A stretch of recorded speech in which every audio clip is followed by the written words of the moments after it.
উজানের ঢল আর টানা বৃষ্টিতে আবারও বাড়ছে তিস্তার পানি। লালমনিরহাটে নিম্নাঞ্চল প্লাবিত।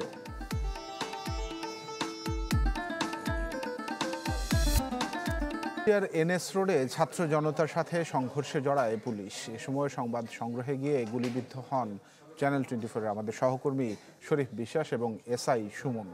কেমন ছিল আসলে সেদিনটির অভিজ্ঞতা, সে গল্পটাই জানবো তাদের কাছে। আমার সঙ্গে এই মুহূর্তে যুক্ত হয়েছেন সহকর্মী শরীফ। শরীফ, ঠিক আজকের এই দিনে 1 বছর আগে আপনি গুলিবিদ্ধ হয়েছিলেন, আপনার পুরো জার্নিটা এবং অভিজ্ঞতার বিষয়টা যদি তুলে ধরেন।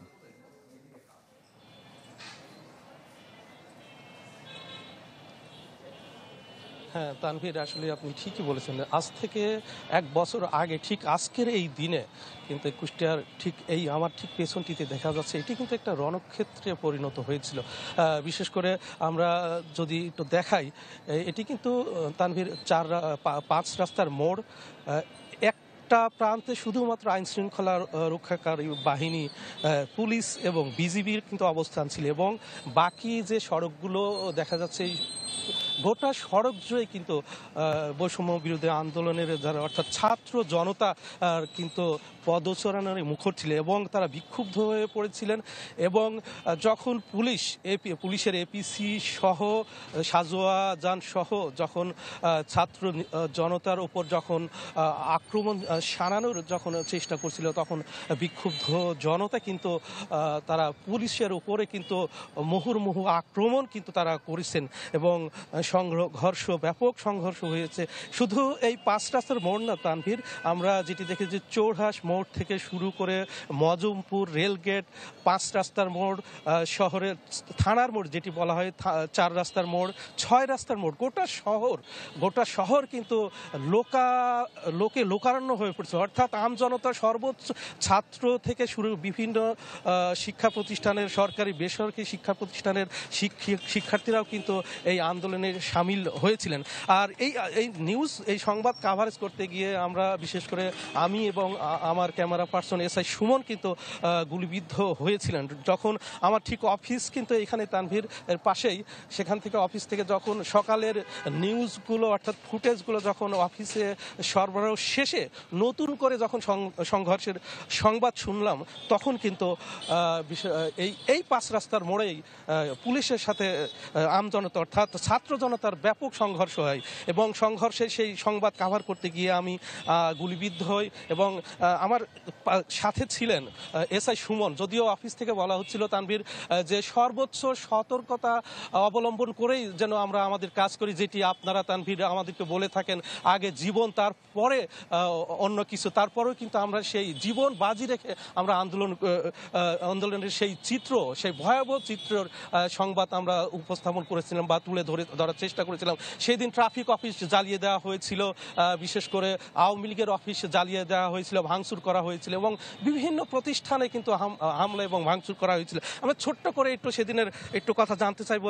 এসআই সুমন, আমার ক্যামেরা পার্সন, খুব সাহসী ভূমিকা সেদিন রেখেছিলেন তানভীর। আমরা একটু ছোট্ট করে যদি একটু জানান যে সেদিন তো গুলিবিদ্ধ হয়েছিলেন, আসলে সেদিনের কিভাবে গুলিবিদ্ধ হয়েছিলেন, কেন হয়েছে? সেদিন গুলিবিদ্ধ হয়েছিলাম আসলে আমরা তো সংবাদকর্মী, আমাদের তো আসলে দায়িত্ব থাকে যে কোনো ঘটনা আসলে এড়ায় যাওয়া তো কোনো সুযোগ নাই।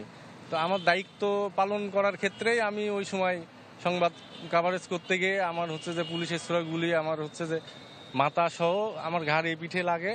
তো একটা গুলি এখনো আমার মাথায় রয়েছে। তো যেহেতু দায়িত্ব ছিল সেই কারণে আমি গিয়েছিলাম। তো যাওয়ার পরে আমি আহত হয়েছিলাম, আমি সহ আমার সহকর্মী সহ বেশ কয়েকজন আহত হয়েছিল ওই জায়গায়। তো এই হচ্ছে কথা।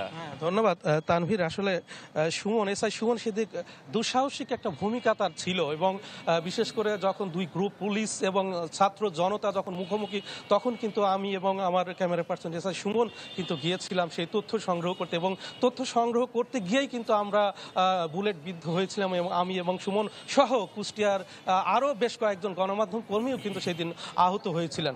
তানভীর। জি শরীফ, ধন্যবাদ আপনাকে এবং একই সঙ্গে সুমনকেও ধন্যবাদ। দর্শক, আমাদের চ্যানেল 24-এর কুষ্টিয়ার সহকর্মী জানাচ্ছিলেন কুষ্টিয়া থেকে শরীফ বিশ্বাস এবং সহকর্মী এসআই সুমন। এদিনে উত্তাল ছিল ফেনীর বিভিন্ন এলাকাগুলো। সংঘর্ষ আর সংঘাতে খবর সংগ্রহ করতে গিয়ে আহত হয়েছিলেন চ্যানেল 24-এর সহকর্মী দিলদার হোসেন। দর্শক, সেই সময়গুলো আসলে কি ধরনের চ্যালেঞ্জ তারা মুখোমুখি হয়েছিলেন তাদের মুখ থেকেই সেটি শুনতে চাই। দিলদার, নিশ্চয়ই শুনতে পাচ্ছেন।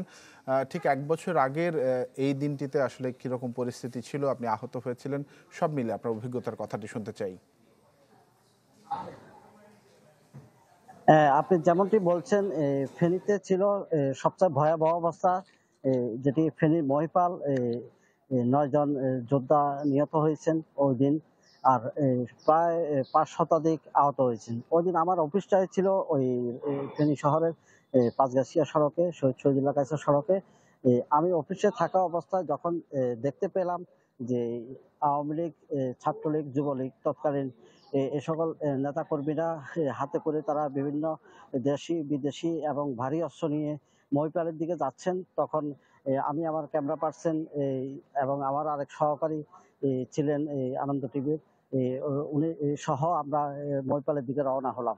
তখন মহিপাল যাওয়ার পরে আমরা সে একটা ভয়াবহ অবস্থা দেখতে পেলাম। এলোপাতাড়ি গুলি এবং তারা ধামা ছুরি এবং ভারী অস্ত্র দিয়ে আঘাত করা, ইট পাটকেল নিক্ষেপ সহ বহু বড় ধরনের ঘটনার একটা রণক্ষেত্র পরিণত হয়েছিল। আমরা যখন ঘটনাস্থলে পৌঁছলাম, তখন আমি আমার ক্যামেরা পার্সন যিনি আহত হয়েছেন তিনি এবং আমার সহকারী আরেকজন, উনিও ওই দিন আহত হয়েছিলেন। আমরা যখন ক্যামেরা ছবি নিতে গিয়েছি, তখন ওই সময় যারা হামলা করছেন তারা এসে আমাদেরকে, আওয়ামী লীগের লোকজন এসে আমাদেরকে হামলা করলো। দূর থেকে প্রথমে গুলি করার পরে একটা ছররা গুলি আমার হাতে এসে লাগে, বাম হাতে। তার সাথে সাথে কিন্তু ওই সময় এমন একটা অবস্থা যে কোথাও যে আশ্রয় নেব এই ধরনের কোনো সুযোগ ছিল না। গায়ে জ্যাকেট আছে, মাথায় হেলমেট পরা অবস্থায়ও কিন্তু যখন হাতে গুলি পড়লো, অনেকটা আহত হওয়া অবস্থায় দিক বিদিক ছুটছি। একদিকে অফিসে তারা আছে নিউজের জন্য, পাশাপাশি নিজে কিভাবে রক্ষা পাবো এটা। প্রায় 2 ঘন্টা এক জায়গায় অবরুদ্ধ অবস্থা ছিলাম, হাতে রক্ত নিয়ে। পরবর্তীতে আমরা চিকিৎসা নিতে গিয়ে আমরা বিড়ম্বনার শিকার হয়েছি এবং পরবর্তীতে একটা বেসরকারি হাসপাতালে চিকিৎসা নিয়ে পরে সদর হাসপাতালে গিয়ে চিকিৎসা নিয়েছি। এই সব ঘটনায় হত্যা মামলা, 7টি হত্যা মামলা সহ 22টি মামলা হয়েছে এবং একটা চার্জশিট দেওয়া হয়েছে। সব মিলিয়ে এখন বাকি মামলাগুলোর চার্জশিট দেওয়ার জন্য অপেক্ষমান রয়েছে। এই ছিল আমার সর্বশেষ। জি দিলদার, অনেক ধন্যবাদ আপনাকে আমাদের সঙ্গে যুক্ত হওয়ার জন্য। সহকর্মী দিলদার হোসেন জানাচ্ছিলেন ফেনী থেকে। 24-এর 4 আগস্টের নিহতদের স্মরণে দেশের বিভিন্ন স্থানে নানা কর্মসূচি পালিত হয়েছে। সকালে মুন্সিগঞ্জের ইসলামপুরে আন্দোলনে 3 জন শহীদের কবর জিয়ারত করে জেলা প্রশাসন, জেলা পুলিশ সহ স্বজনরা। এছাড়া শহীদদের স্মরণে দোয়া মাহফিলের আয়োজন করে বিএনপি ও অঙ্গ সংগঠন। এ সময় আন্দোলনে শহীদদের স্মরণ ও তাদের আদর্শে উজ্জীবিত হয়ে সামনে এগিয়ে যাওয়ার প্রত্যয় ব্যক্ত করেন বক্তারা। এদিকে মাগুরায় গণ অভ্যুত্থানে শহীদদের স্মরণে শোক র্যালি হয়েছে।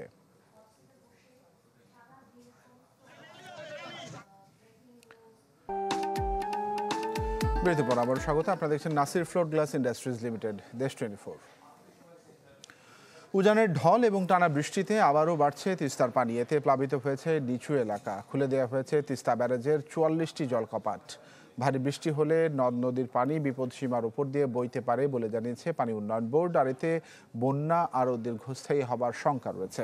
এদিকে সপ্তাহ জুড়ে টানা বৃষ্টি ও উজানের ঢলে বিপদসীমার পৌঁছেছে রাঙামাটির কাপ্তাই লেকের পানি। এতে প্লাবিত হচ্ছে নিম্নাঞ্চল। বাঘাইছড়ি, লংগদু উপজেলার বেশ কিছু এলাকার মানুষ পানিবন্দী হয়ে পড়েছেন। মঙ্গলবার কাপ্তাই পানি বিদ্যুৎ উৎপাদন কেন্দ্রে 16টি জলকপাট 6 ইঞ্চি করে খুলে দেয়া হয়।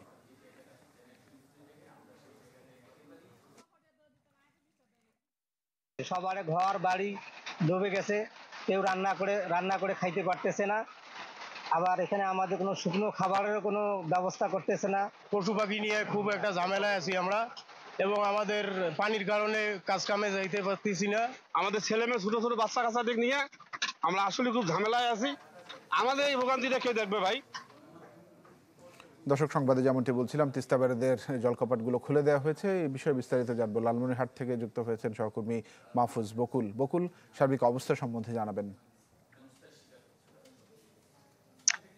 তিস্তার পানি কিন্তু গতকাল থেকে বাড়ছিল, গতকাল বিকেলের পর থেকে কিন্তু তিস্তার পানি বাড়ছে এবং সন্ধ্যা নাগাদ কিন্তু পানি বিপদসীমার 5 সেন্টিমিটার উপর দিয়ে ডালিয়া পয়েন্টে প্রবাহিত হয় এবং যদিও বা রাত বাড়ার সাথে সাথে সে পানির পরিমাণ কমতে শুরু করেছে এবং আজকে সকাল থেকে কিন্তু পানি বিপদসীমার নিচে প্রবাহিত হচ্ছে। সর্বশেষ বিপদসীমার 15 সেন্টিমিটার নিচে কিন্তু দুপুর 12টা নাগাদ যে পরিমাপ ডালিয়া পয়েন্টে সেটি প্রবাহিত হচ্ছে। কিন্তু তবুও ভাটি অঞ্চলে থাকা এই তিস্তা ডালিয়া পয়েন্টের ভাটি অঞ্চলে থাকা হাতীবান্ধা, কালীগঞ্জ, আদিতমারি এবং সদর উপজেলার তিস্তা তীরবর্তী যে এলাকাগুলো রয়েছে সেই এলাকাগুলো কিন্তু প্লাবিত হয়েছে। বিশেষ করে নিম্নাঞ্চলের রাস্তাঘাট, সড়ক, বাড়িঘর সবকিছু কিন্তু ডুবে গেছে। পাশাপাশি এই নিম্নাঞ্চল এলাকায় কিন্তু বেশ কয়েকটি প্রতিষ্ঠান রয়েছে, বিশেষ করে প্রাইমারি ক্ষুদে শিক্ষার্থীদের প্রাইমারি স্কুল, হাই স্কুল রয়েছে। তার এই স্কুলগুলো যাবার যে রাস্তা সেটিও কিন্তু এক হাঁটু পানিতে ডুবে আছে, যার কারণে শিক্ষা প্রতিষ্ঠানগুলোর শিক্ষা কার্যক্রম বন্ধ হয়ে আছে। পাশাপাশি যাদের গবাদি পশু রয়েছে, বিশেষ আবাদ করে থাকেন, এই গবাদি পশু নিয়ে কিন্তু তারা অনেক বেশি বিপাকে পড়েছেন এবং তারা বলছেন যে এই গবাদি পশু তারা বিভিন্ন উঁচু স্থানে নিয়েছেন। গবাদি পশুর যে খাদ্য সংকট, সেই খাদ্য সংকট দেখা দিয়েছে। পাশাপাশি যার বাড়িতে আসলে প্লাবিত হয়েছেন যারা, তাদের যে রান্না বান্নার ব্যবস্থা, আসলে চুলা জ্বালানোর বিকল্প ব্যবস্থা নেই, যার কারণে অনেকে শুকনো খাবার খেয়ে আছেন।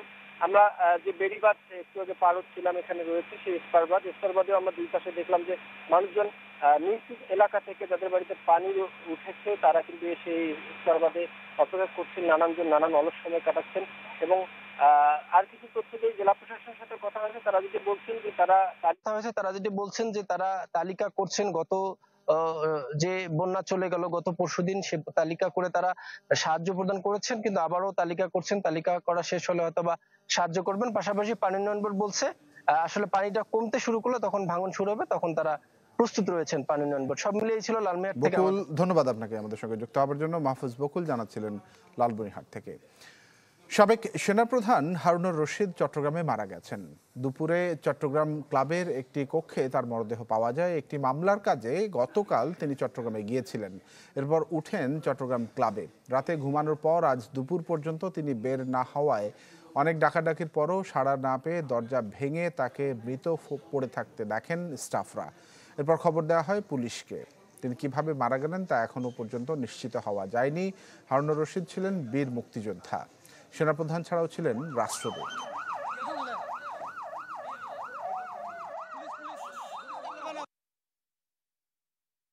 আমরা একসাথে আসছি, একই ফ্লাইটে আসছি। তারপরে ওনার আছে, শারীরিকভাবে উনি অত সুস্থ ছিলেন না, আগেও ডায়াবেটিস আছে আর সমস্যা আছে, তো উনি এখানেই থাকবেন বলছিলেন। এই জন্য আমার সাথে আবার কথা হয়নি, কথা হয়েছে আমাদের আরেকজন কলিগের সাথে।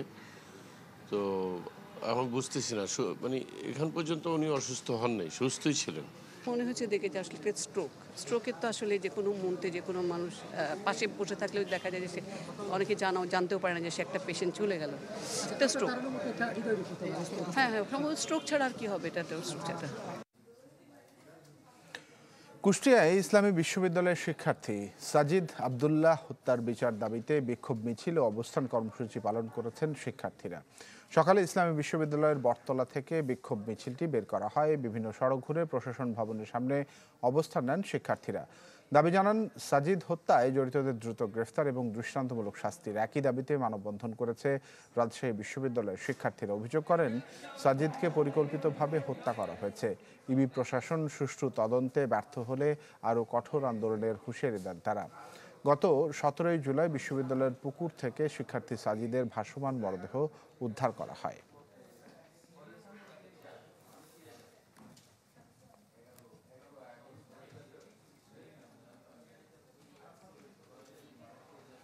এবার তোড়জোড় চলছে চট্টগ্রাম বিশ্ববিদ্যালয় কেন্দ্রীয় ছাত্র সংসদ চাকসুর নির্বাচনের।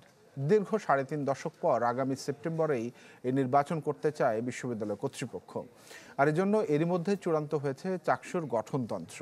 শিক্ষার্থীদের প্রতিনিধিত্ব নির্বাচনের এই আয়োজনকে ঘিরে সরগরম হতে শুরু করেছে ক্যাম্পাসের ছাত্র রাজনীতি। ইমদাদুল হকের রিপোর্ট, আর ছবি তুলেছেন নাজিমুদ্দিন।